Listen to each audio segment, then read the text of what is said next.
امام تک پہنچنے کے لیے رستہ چاہیے۔ امام فرماتے ہیں کہ جب میں ظہور کروں گا تو میرا ہر شیعہ مجھے دیکھ کے کہے گا کہ میں نے تو آپ کو پہلے دیکھا ہوں۔ مولا فرماتے ہیں تمہارے اور ہمارے درمیان فاصلے نہیں، صرف گمان ہے جو تمہاری طرف سے۔ مولا فرماتے ہیں میرے شیعہ اور مجھ تک پہنچنے کے لیے جو سب سے پہلا ایک وسوسہ ابلیس میرے ماننے والے کے دل میں ڈالتا ہے وہ یہ ہے، کہاں وہ کہاں ہم۔ معصوم فرماتے یہ پہلا خیال ہے جو ابلیس اس کے ذہن میں ڈالتا ہے۔ مولا نے پھر اسی خیال کا جواب دیا۔ مولا نے فرمایا اگر تمہارا یہی معیار ہے کہ کہاں ہم کہاں تم ہم سے مل نہیں سکتے، اگر یہی منزلت ہوتی کہ تم ہم سے ملنے کی وجہ تمہارا اور ہمارے درمیان یہ ہوتا تو کبھی بھی ہم اپنی محبت تمہارے دلوں میں نہ ڈالتے۔ ایک شیعہ نے مولا سے توقیع میں پوچھا، اسے کہا مولا میں ملنا چاہتا ہوں۔ مولا فرماتے ہیں ہم ملتے ہیں تم پہچانتے نہیں۔ اسے مولا کب ملتے ہیں؟ مولا فرماتے ہیں اکثر تم روتے روتے خاموش ہو جاتے ہو، تمہیں خبر ہے تمہیں وہ تسلی دینے والے ہم ہوتے ہیں، تمہیں وہ دلاسا دینے والے ہم ہوتے ہیں۔ امام سے ملنے کا رابطہ ہموار کیجئے، امام سے امام تک جانے کا تعلق دیکھیے۔ کسی باپ کا بیٹا گھر نہ آئے تو اسے نیند نہیں آتی، اور ہمیں خبر ہے کہ ہمارا امام زمانے میں موجود ہے۔ ہم میں سے کون ہے جو امام کو ڈھونڈنے کی کوشش کرتے ہیں؟ اب ایک لمحے کے لیے یہ گفتگو سنجیدہ پہلو میں آئے گی، لیکن مجھے آپ سے 4 دن سے داد بھی لے چکا ہوں، دعا بھی لے چکا ہوں۔ یہ پیغام ہے اللہم صلی علی محمد و آل محمد۔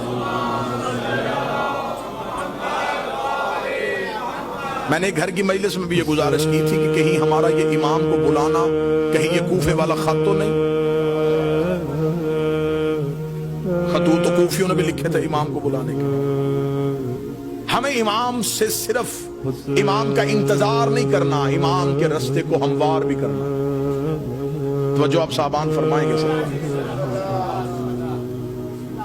ہمیں امام کا صرف انتظار نہیں، رستہ بھی ہموار کرنا ہے، امام سے ملاقات بھی کرنی ہے۔ امام نے تو اپنا ایڈریس بتا دیا کہ میں کب اور کہاں ہوتا ہوں۔ اب اس سے زیادہ امام کو کون شیعہ ہے جو کہے کہ مجھے اب ڈھونڈنے میں مشکل ہے؟ امام نے فرمایا ہفتہ والا دن مجھے ڈھونڈنا ہو تو مسجد کوفہ میں آؤں، اتوار کو میں مسجد سہلہ میں ہوتا، سوموار کو میں بقیہ کی قبروں پہ ہوتا، پھر میں مسجد جمکران میں ہوتا ہوں، شب جمعہ میں کربلا میں ہوتا ہوں، جمعہ میں امیر المومنین کے حرم میں ہوتا ہوں۔ مولا فرماتے طواف کعبہ کرتے ہوئے کعبے پہ سیدھی بارش ہو رہی ہو اور مذاب رحمت سے پانی نیچے آ رہا ہو تو سمجھ لینا تمہارا امام طواف میں ہے۔ اب اس سے زیادہ آسان نشانیاں کون بتائے؟ امام خود بتا گئے کہ میں اس وقت میں یہاں ہوں۔ پھر امام نے اگلی نشانی بتائی، امام نے کہا چل تو ہم سے محبت کا دعویٰ کرتا ہے نا، تجھے مجھ تک پہنچنے کی ضرورت نہیں، تو ہمیں بلا۔ اتنا امام کی موجودگی کا یقین رکھو کہ امام فرماتے ہیں کہ دسترخوان میں ایک فت کی جگہ خالی چھوڑو۔ تمہارے گھر میں بچے پوچھیں گے جگہ کس کے لیے تو کہہ دینا ہمارا امام موجود ہے۔ عرب کی ایک مستور برقع پہن کے سوتی تھی، مستورات نے کہا کیوں برقع پہن کے سوتی ہے؟ اسے کہا امام کا ظہور ہو گیا، برقع ڈھونڈوں گی یا امام کے لشکر میں جاؤں گی؟ ملاقات با امام زمانہ حسن ابتہی 2 جلدوں میں کتابیں لکھی ہوئی۔ کتنے لوگ ہیں جو امام سے ملاقات کر چکے ہیں؟ ایک عراق کا رہنے والا شیعہ ہر روز گھوڑا لے کے چوک پہ تلوار لے کے کھڑا ہوگا، لوگ پوچھتے کیوں کھڑا ہے یہاں پہ؟ اس کا امام کا انتظار کرو۔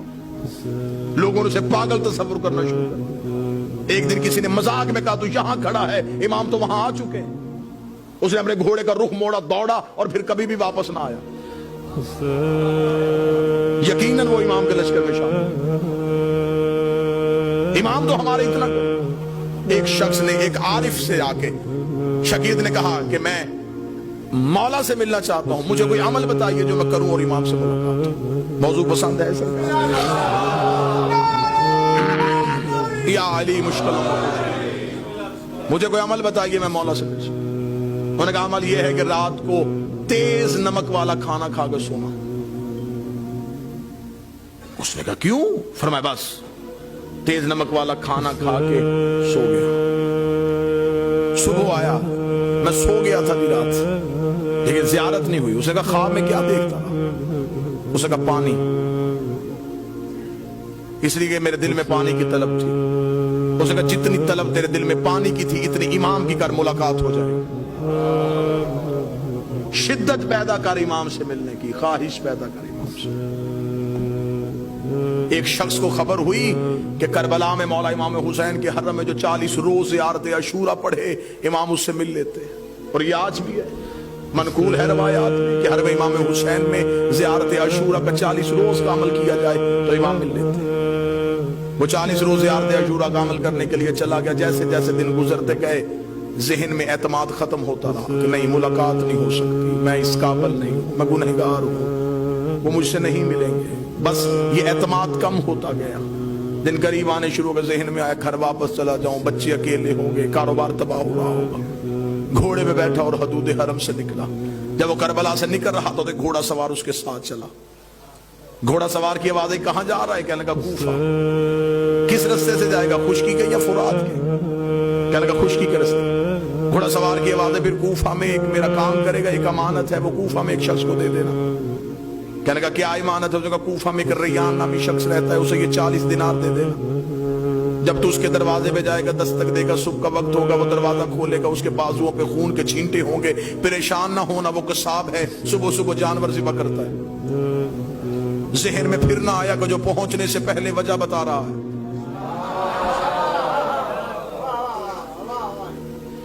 اور یہ مولا سے ملاقات کا عارفین کہتے ہیں کہ سب سے پہلا جو کام ہوتا ہے جب مولا سے ملاقات ہوتی ہے، سب سے پہلے دماغ کی سوچیں وہیں پہ رک جاتی ہیں. یہ حجت سے ملاقات کی سب سے بڑی نشانی ہے. دماغ وہیں پہ رک جاتا ہے. جب ملاقات ختم ہوتی ہے تو پھر وہیں سے شروع ہوتا ہے. اس لیے معراج کی رات ہر چیز وہیں کی وہیں رک گئی تھی.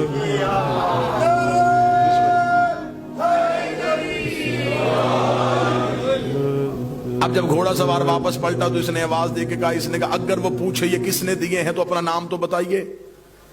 گھوڑا سوار کی آواز ہے کہہ دینا بقیہ نے دیے. میرے مالک کا لقب ہے بقیت اللہ.